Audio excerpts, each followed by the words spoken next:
The forces of one of the worst terrorist groups ever recorded marched through the desert. Their rifles fired alongside improvised heavy weapons mounted on pickup trucks and old tanks captured from the governments of the lands they had taken.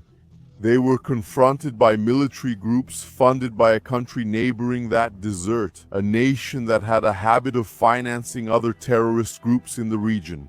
But now they had men trying to stop a car bomb coming their way. Women from a stateless people oppressed for decades fought to keep the land they had finally conquered, where they could live without being oppressed. But they went through all of this under the threat of another country, which was unhappy with that group taking power near its borders. These confusing events took place in a chaotic country called Syria, where the government tried to fight against literally dozens of rebel groups. With the interference of major nations in its territory, it was an uncontrollable bloodstorm with explosions thundering randomly in the desert.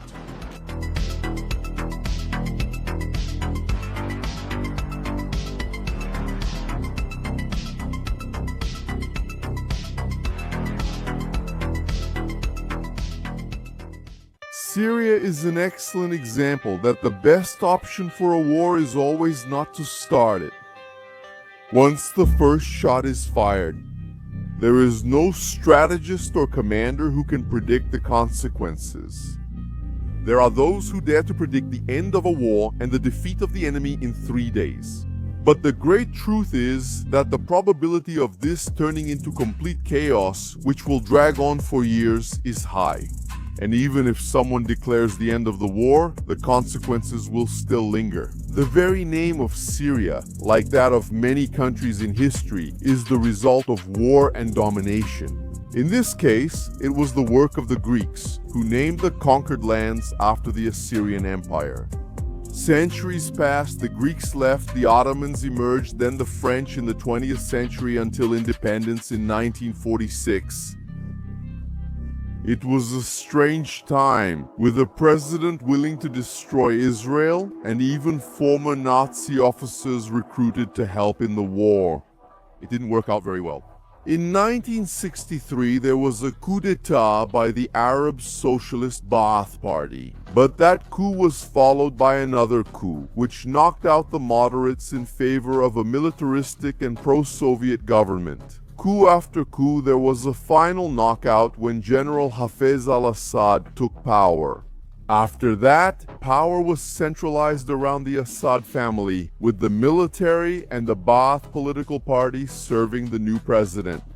Hafez planned to pass power to his brother, Rifat al-Assad, the butcher of Hama, who was responsible for the massacre that killed between 25,000 and 40,000 civilians in the city in 1982.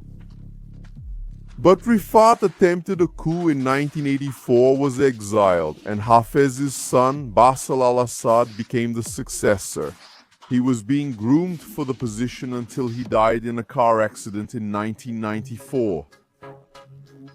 Then comes Bashar al-Assad, returning from England to be groomed for succession. He would take over in 2000 after his father died of a heart attack. While talking with the Prime Minister of Lebanon, some people thought that Bashar al-Assad would implement reforms and more freedom. But he ended up suppressing several opposition groups, even claiming that many of these organizations were radical Muslims connected to others, which was not entirely a lie, as was later shown. The Arab Spring arrived in 2011 as a phenomenon that overthrew governments in Tunisia, Lebanon, Egypt, and Yemen. Assad resisted, standing firm and violently suppressing various protests. The Syrian Arab Army was one of the initial pillars that allowed the government to maintain control of the country. But the violence began to proliferate. There was no possibility of control. Armed groups emerged, feeding on the chaos and marching over the blood. You have to be prepared for the diversity of names, symbols, and war crimes in the Syrian storm. Try to count and comment on how many names you heard in this short narrative that sums up the main events. 13 years of war. During that time, there wasn't a single flag that didn't get stained with the worst of human nature. In those events, the suppression of the protests by Bashar al-Assad continued to be violent. In 2011 and 2012, prisons like Sednaya received new prisoners. The violence against civilians intensified the fight against the government. In 2011, Colonel Riyad al-Saad and 6 officers who defected from the Syrian armed forces created the Syrian Liberation Army, better known by the acronym Free Syrian Army. According to Riyad, their initial goal was to protect civilians during the protests, but it became a military organization within the beginnings of a civil war. In a short time, the Free Syrian Army's RPGs were flying against the government troops' tanks. The cannons of the armored vehicles of Soviet origin responded in an attempt to silence the rebels. The shootouts began in the cities. The Free Syrian Army gathered thousands of men to fight the government forces, putting all kinds of weapons in their hands. The rifles were part of the sounds of war. In addition, traps with improvised explosives blew up the Syrian Arab army forces, who moved in to try to contain so many rebels. The Free Syrian Army began to gather many other rebels to the point of becoming an organization that gave a name to many. By mid-2012, at least 16,000 people had already died because of the war. Attacks were carried out against Damascus and Aleppo, and that wasn't even the only problem for the Syrian government. The Free Syrian Army kept pressuring the Syrian Arab Army at several points throughout the country. Meanwhile, in the north, the Kurds began to clash with the Syrian government. Also in 2012, the People's Protection Units, or People's Protection Units, the Kurdish militant armed force, began fighting in Kobane, one of the largest ethnic groups in the world. Without territory or a state, the Kurds realized it was time to rise up. The People's Protection Units took a cautious approach. In the early stages of the Syrian civil war, the fighting led to the capture of Kobane, Hamouda, and Afrin. After negotiations, American support was crucial for the Kurds to gain prominence in Syria. Finally, it seemed that they would have a territory of their own, a hope for a state. The Autonomous Administration of North and East Syria, also known as Rojava, was established. Even though it was not recognized, it was practically an independent republic within Syria, but always under the pressure of being wiped out by Turkish forces. And with so many enemies emerging in the chaos of the civil war, instead of launching attacks, their main focus was to protect the regions of. They intentionally avoided direct confrontations with Syrian government troops, who maintained control over some enclaves within the Kurdish areas. But nothing in Syria escaped the chaos and bloodshed. The Al-Nusra front, affiliated with Al-Qaeda, attacked Kurdish territory and also clashed with government forces, even launching a direct attack in Aleppo. In 2016, rifles and machine guns unleashed the fury of the jihadists against the walls protecting Bashar al-Assad's forces and the Kurds. The Al-Nusra front expanded its territory with heavy weapons and a fanaticism that burned in their eyes, targeting their enemies and even making the Syrian Arab army forces suffer from their incursions. That fanaticism led one of them to enter one of their camps. Amid prayers and spiritual promises, he made his way to the area controlled by the Syrian Arab army forces. With a final cry in honor of Allah, the jihadist released his soul. And the fury of the explosives, which ended lives, enemies, shattered concrete, and brought down soldiers. The chaos gave the men of Al-Nusra a chance to move toward the enemy base, advancing through the buildings with a speed driven by fanaticism. They entered the destroyed building to take control of another area, in the name of a flag that took the form of terror and power. In Syria, led by Ahmed Hussein al-Shara, also known as Abu Muhammad al-Julani, the Al-Nusra fighters walked euphorically through the chaos of Syria. Al-Julani would still become one of the main figures. They died in the midst of the bloodstorm, shaping their organization to adapt and survive the hardships of the civil war. Bashar al-Assad was on the verge of losing the battle against the rebels when he received new help starting in 2013. Luckily for him, Syria was important to Iran as a route for weapons, as a political ally, and as a military base. That's why both Iranian forces and military proxies like Hezbollah fought against the rebels. The Lebanese group Hezbollah even fought against al-Nusra forces several times.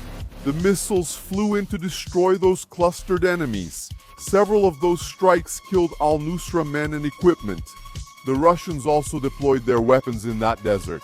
However, in September 2015, Syria was an easy stopover on the way to their interests in Africa, in addition to blocking the passage of gas from the Middle East to Europe, putting an end to competition with Russia's supply.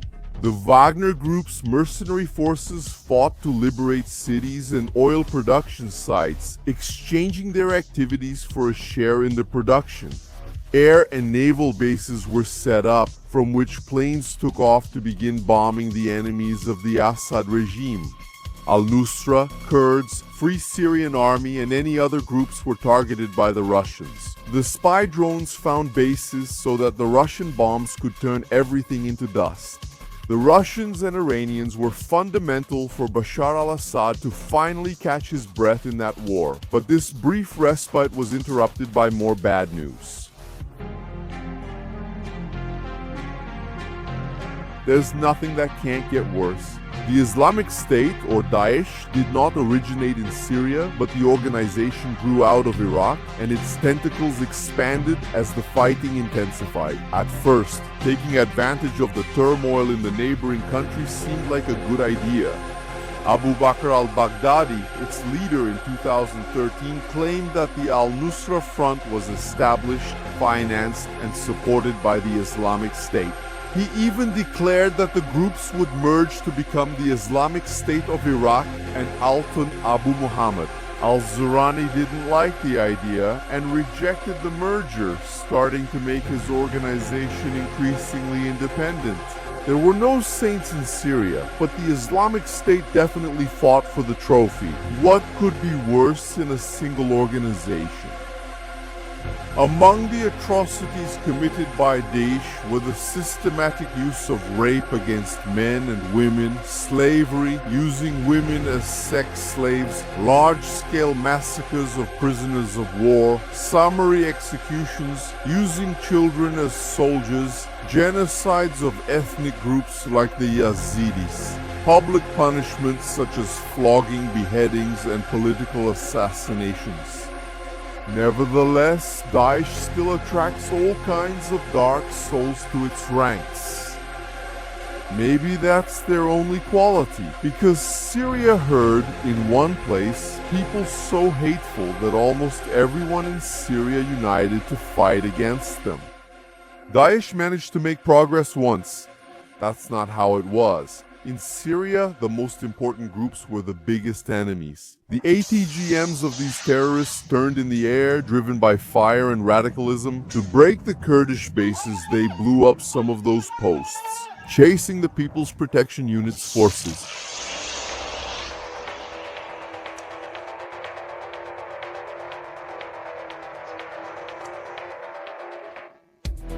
Their fighters marched through the desert. The technical vehicles, improvised pickup trucks mounted with heavy weapons, cleared the way for the soldiers with AKs and RPGs to cross the Syrian Arab army's fire.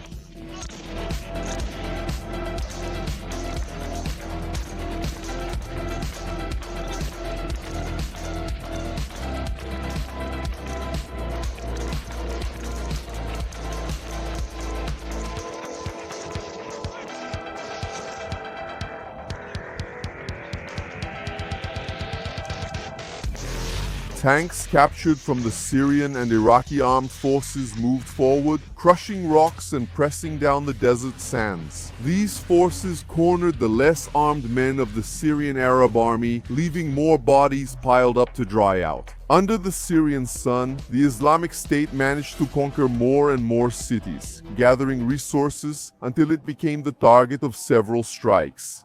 The American northeastern forces put their planes in the skies of Syria to drop their bombs on the terrorist forces. These explosions destroyed many Daesh bases, but they were still scattered. Iranian troops, like the Quds Force, special forces of the Islamic Revolutionary Guard Corps, brought their militants to fight Daesh. Dozens of civilians were caught in the crossfire, trying to escape from the worst thing that had ever appeared in their land. In the midst of the chaos, white flags were desperately raised, with women and children trying to find shelter among the soldiers. The armored car, packed with bombs, was sent by Daesh across the desert, apparently immune to rocket-propelled grenade and machine gun fire. Iranian soldiers retreated, fearing the worst. Finally, the vehicle exploded before reaching its target. Cries of relief and prayers of thanks replaced the sound of gunfire. They were only silenced when the airstrikes came to destroy more Islamic State bases. The explosions destroyed the homes of impoverished families, but they also consumed the demons hidden inside them. Kurdish women also took part. They participated in the suppression against the Islamic State forces. The women's defense units were part of the Syrian Democratic Forces. The Syrian Democratic Forces served as the official military wing of the Kurdish territory of Rojava. These armed forces were founded in 2015, led by the People's Protection Units, and brought together ethnic militias and other rebel groups to defend Kurdish lands. In northern Syria, they managed to fulfill their role as one of the major fighting forces against the Islamic State. Over time, the large areas of land that were once terrorized by Daesh began to shrink. With pressure from so many groups, the Kurds, who suffered particularly from this, found themselves under less pressure. But the Islamic State was not the only problem for the Kurds. In Rojava, there were organizations and a country willing to end their presence. The last thing Turkey wanted was a Kurdish state next to its border. Decades of problems with the Kurdistan Workers' Party were already enough for them. The Kurdistan Workers' Party within its borders would now have to deal with Rojava, just to the south of its territory.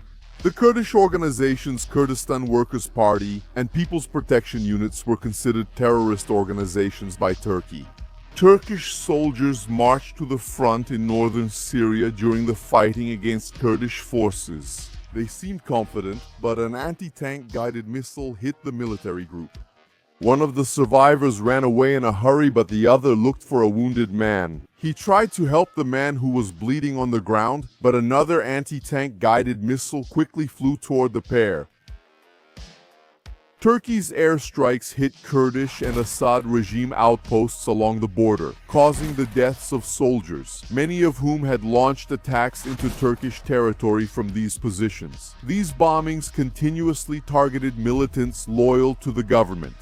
From the beginning, Turkish President Erdogan criticized the way Bashar al-Assad suppressed protests in his country. In 2011, Turkey funded the Free Syrian Army with weapons that were used to destroy Syrian Arab army tanks. The Turks also had jihadists among the funded troops, starting with the Army of Conquest, a coalition that included the Al-Nusra front as well. Jund al-Aqsa, also linked to Al-Qaeda, was among the jihadist rebels of the Army of Conquest. There was a lot of discord, name changes, and fighting among these supposedly allied groups until in 2016 the Al-Nusra Front declared itself separated from Al-Qaeda. There was more bloodshed among jihadists until finally Hayat Tahrir al-Sham or simply Hayat Tahrir al-Sham, was consolidated. In 2017, their missiles detonated over Syrian Arab army troops, becoming a persistent force in the fights against the Syrian government. Apparently, that alone was not enough for the Turks. Turkey had bigger plans, deploying forces like the National Front for Liberation to bombard Syrian Arab army positions. This organization was already acting as a coalition of rebel groups. It was one of the attempts to structure the opposition movement against the government. Later, they ended up joining the Syrian National Army. The Free Syrian Army was increasingly weakened by internal struggles, lack of funding, and rival Islamic groups. The Syrian National Army emerged as a better organized coalition in 2017, with the premise of also being the armed wing of the so-called Syrian interim government, supported by Turkey. This group did not fight only against Bashar al-Assad's regime, but also targeted the Kurds. Their kamikaze drones, with training from the Turks, flew against Syrian Democratic Forces soldiers in northern Syria. The threat exploded at the Kurdish guard posts. Turkey's presence has indeed created many complex situations in the alliance network. The country designated the Al-Nusra Front as a terrorist group, but benefited it and even collaborated with the organization that succeeded it. In 2019, under the command of Donald Trump, the United States even withdrew its troops when Turkey launched an incursion into Kurdish territory. That ended much of the American support in Rojava for a while, but a small number of United States troops later returned to operate there. Afterwards, many flags or symbols were not mentioned or shown in this summary. But for those who have watched until now, it's good to remember one last but no less important flag. The Israeli helicopter chased the Iranian drone near the borders. Some said that the Iranian aircraft flew from the Golan Heights, a region that has been highly disputed since the Six-Day War in 1967. The drone was carrying explosives, but it was destroyed before it reached its target. The Damascus airport, where Hezbollah and the Iranians have moved several times, even transporting their weapons, was bombed by Israeli defense forces. More than once, Israeli planes fired at troops inside Syria after militants funded by Iran launched rockets at Israeli settlements from the Golan Heights. Many of the bombs dropped by Israel hit positions of Syrian forces but also of Hezbollah. When Hezbollah took advantage to launch rockets from territory controlled by Bashar al-Assad, the Israelis made sure to fire back. The Lebanese organization even had leaders killed within the borders governed by Bashar al-Assad. Israel did not take a stance to interfere in politics, but the chaos gave it the opportunity to take out many of its enemies, who were in a territory weakened and turbulent enough to be struck by new lightning bolts.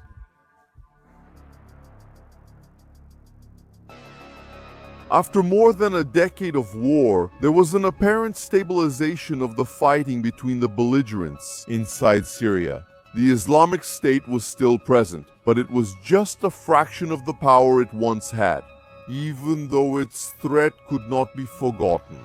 In November 2024, its presence was limited to small pockets in the center of the country, mainly within the area. Under the influence of the Syrian government and its allies, Russia, Iran, and Hezbollah, the Syrian Arab army had to deal with rebels in areas in the north and southeast of the country, mainly with jihadists and groups armed by Turkey. In the northwest, the Kurds maintained a large territory, even with the constant threat from rebels backed by Turkey, and a buffer zone in the far north of Syria. Betrayals, broken promises, and blood in the desert were part of daily life in the Syrian civil war. It was a sad world, even though part of the population on the eastern coast of the country could live much better than in the areas where the fighting was more intense. The calm would soon be replaced by a more violent storm, which would sweep away the troops of Bashar al-Assad, whose family had ruled the country for decades.